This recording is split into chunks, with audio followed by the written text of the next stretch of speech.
Hi, welcome back. If you're new here, my name's Anna. I'm a clinical psychology doctoral candidate.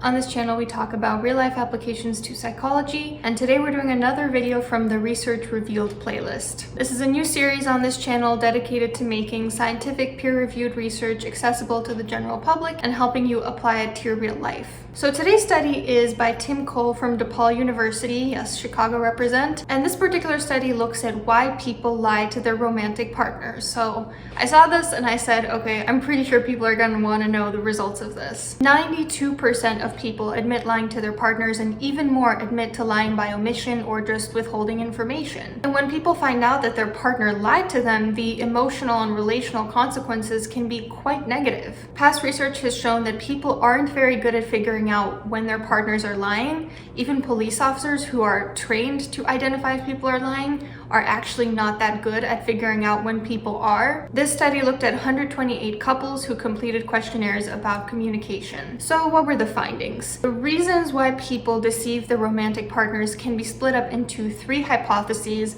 all of which were confirmed by this study. So the first one is the reciprocity hypothesis, tit for tat in colloquial terms. We tend to reciprocate both positive and negative things in relationships, things like love, affection, intimacy, but also hostility, criticism, blame shifting. So when a partner does something that rubs us the wrong way, we tend to keep that in mind and sort of unconsciously match their energy, resulting in resentful behavior long term. So for example, one partner cheats, the other partner might forgive them, but then go on to flirt with other people at work. So this first hypothesis was that by this logic, people who are more committed and satisfied in their relationship will lie less to their partner. In other words, if you perceive your partner to be deceptive, you might be deceptive in return. Or if you perceive your partner to be unhappy or uncommitted in the relationship, you might behave in ways that also reflect that lack of commitment, such as by lying. This first hypothesis was confirmed, so higher commitment and relationship satisfaction was correlated to less lying. Then the second hypothesis in the reciprocity theory was that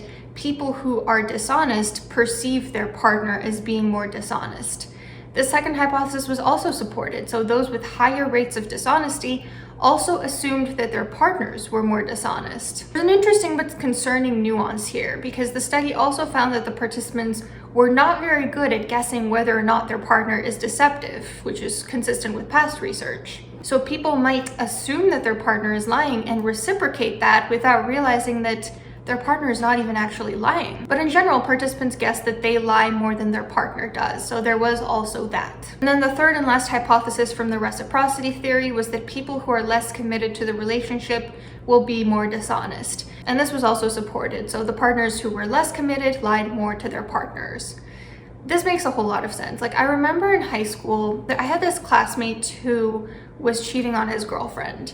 And years later, I was talking to someone else from the school about this person, and she was telling me that he was very upfront with his friends and family about the fact that he was cheating on his girlfriend, and he would just buy her expensive things to kind of buy off her affection. And his rationale was, well, it's not like we're gonna get married. It's just a high school relationship. It certainly makes sense that if you're not committed to this relationship, if it's not the one that you see yourself with long term, then you're probably not going to see the benefits in being honest. You're probably going to be more accepting of your own deception. So that was all under the reciprocity theory. The second theory is that people lie to avoid punishment. So people understand that it's going to have repercussions if they tell their partner a truth that their partner doesn't want to hear. For example, not telling your partner that someone hit on you because you fear they're going to get jealous and lash out at you, instead of being thankful that you have an open line of communication. If your partner has indicated that they're going to do the former rather than the latter, stands to reason you're going to want to avoid being punished, especially for something that's not necessarily your fault. I've recently been rewatching Homeland. Let me know if that's a show that you like, because I am obsessed with it. And there's a part where Sergeant Brody is finally outed as being Muslim to his wife. And his wife reacts really poorly, like very Islamophobic reaction. Disrespects the Quran, like tries to throw out his rug, just yelling at him, acts like he did something wrong. And not true, like he did lie to her. He has been lying to her this whole time. But I can't say I really blame him given the reaction that she's having. The fact of the matter is that telling the truth doesn't always serve one's selfish interests, and depending on your partner's reaction, honesty could actually make things worse for you and for your relationship. And the study talks about how it can have some benefits to lie for this reason, because it preserves your partner's idealized view of you, which is important in partnerships. It's important for people to have idealized visions of their partners because that helps preserve kind of the honeymoon phase and the passion in the relationship. It can improve couple happiness and avoid conflict. But telling the truth, on the other hand, can also increase intimacy and closeness and trust. Like if Sergeant Brody had told his wife that he was Muslim, maybe at first she would have reacted poorly, but then maybe she would have come to a place where she could fully accept him, and that would have increased the closeness, the intimacy, him feeling like he can share parts of his world and he'll be ultimately accepted for it. It's kind of a balancing game when people decide to lie to avoid punishment. They decide the benefits of lying outweigh the cons, or in other words, the cons of telling the truth outweigh the benefits of doing so. So if they think that the cons of telling the truth are just too much for them to handle, they're just gonna lie. So the fourth hypothesis was people are more likely to lie if they fear that their partner's disapproval or negative reaction will come out of the truth. This hypothesis was also supported. So there was a small but significant correlation between lying and perceived partner aggression. And they had a fifth hypothesis under the avoiding punishment theory, which is that lying would correlate to lower amounts of intimacy and perceived understanding. This was also confirmed. Those who lied in their relationships experienced less intimacy and perceived understanding with their partner. And then the sixth hypothesis, the last one from this avoiding punishment theory, was that being successfully misled by one's partner would correlate with greater satisfaction and commitment to them. This was somewhat supported, so individuals were more satisfied with the relationship if their partner was good at lying, but being successfully deceived was not related to the individual's commitment to the relationship. So satisfaction was correlated, but not commitment. And then the third reason why people lie is intimacy needs. People have different intimacy and attachment needs, and avoidant individuals have been shown by past research to lie more because it allows them to control how much they self-disclose to partners and can kind of keep them at bay. So the seventh hypothesis of the study was that fear of intimacy would be correlated with lying, and this was confirmed. Fear of intimacy was correlated with lying, even when controlling for avoidant attachment style. But anxiously attached people have also been shown to lie more to keep their partner near and to avoid abandonment or conflict. So the eighth hypothesis was that fear of abandonment would also be correlated to lying. This was also confirmed. Fear of abandonment was correlated with lying, even when controlling for anxious attachment style. So those were the findings, but let's talk about the real life applications. What can you do to be in a relationship where there are low levels of deception? First of all, let's talk about the types of partners to avoid. People who have insecure attachment style, either anxious or avoidant, tend to lie more.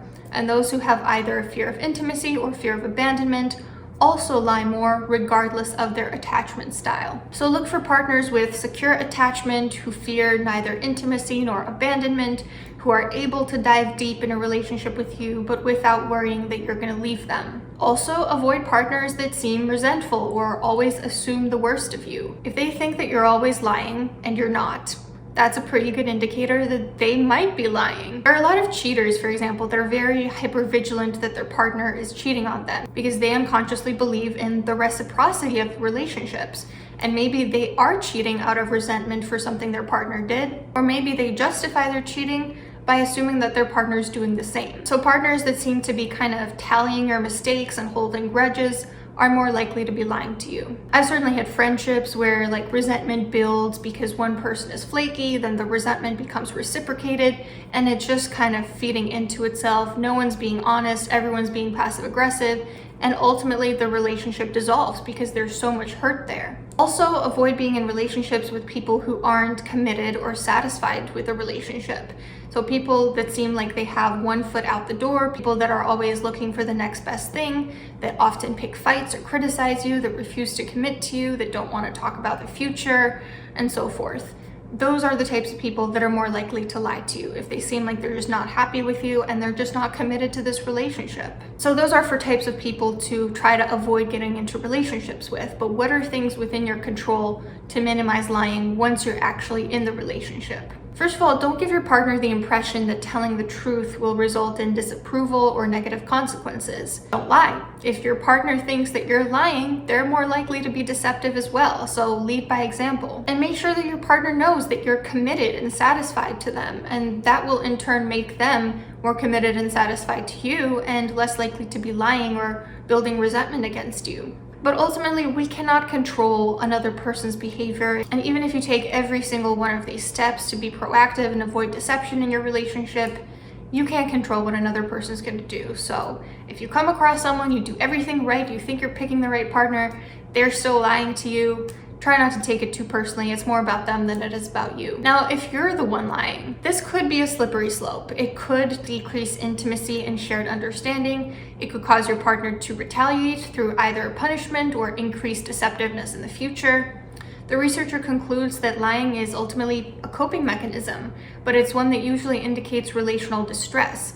And lying won't really fix the relationship. It may actually indicate that there's something there to fix. But interestingly, I think this study also illuminates that it may be important to consider the possible benefits of not telling the whole truth. Like in some cultures, pure honesty isn't valued as much as in others, and it's considered polite or respectful or considerate to spare your partner's feelings from brutal honesty or brutal bluntness or directness. Like, every time I meet someone who has met a Romanian person before me and I ask them what were they like, usually they answer something like, they're very direct. And for someone who's not from that part of the world, that can be a little bit off-putting. It can feel a little bit mean.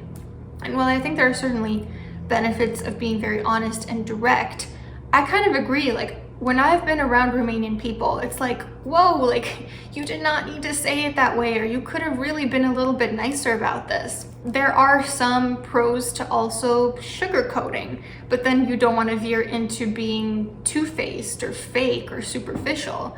So we really need to be aware that there are some pros and cons to both sugarcoating and bluntness. And be aware that there is some evidence to support this notion. Successfully lying about some things can actually preserve the happiness of the relationship and a person's idealized image of their partner. I recently did a video on the book, The Subtle Art of Not Giving a Fuck by Mark Manson.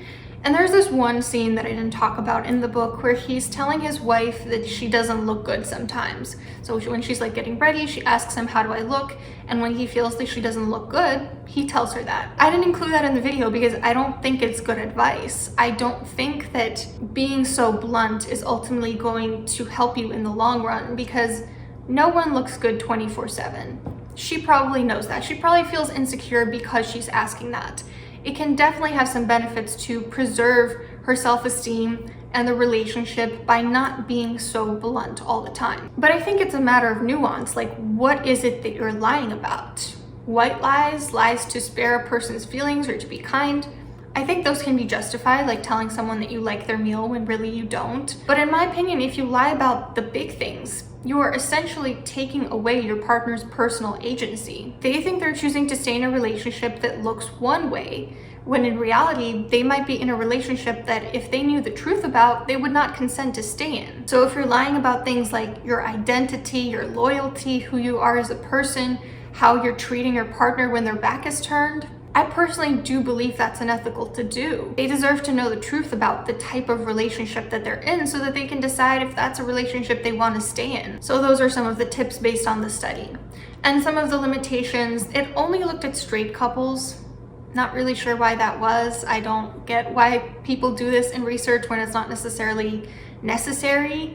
And I've been wanting to pull up some studies about LGBTQ plus communities. So if you have any topics, any research you want me to look into and make a video about, please put those in the comments down below, because I would love to do that. And I just want to know what exactly it is that you're interested in. Another limitation is that it is a self-report. So causality cannot be inferred. And how sure can we be that people are being honest about dishonesty in particular? Like, if it's somebody that is deceptive, are they going to admit to being deceptive? We're not sure. It might be a limitation. It's also from 2001. Although it is a great study, I found it so valuable. It isn't very recent and therefore might not reflect the absolute best representation of present day culture. But let me know what you thought about it. The reference is in the description box if you want to take a look at the article. Hopefully it's not behind a paywall, but something tells me that it probably is. I just get these through my school's library databases, but that's the reason I'm making these videos in the first place, is to make these accessible to you. If this video was helpful, I would really appreciate a like or subscribing and hitting the bell notification button, and I'll see you soon.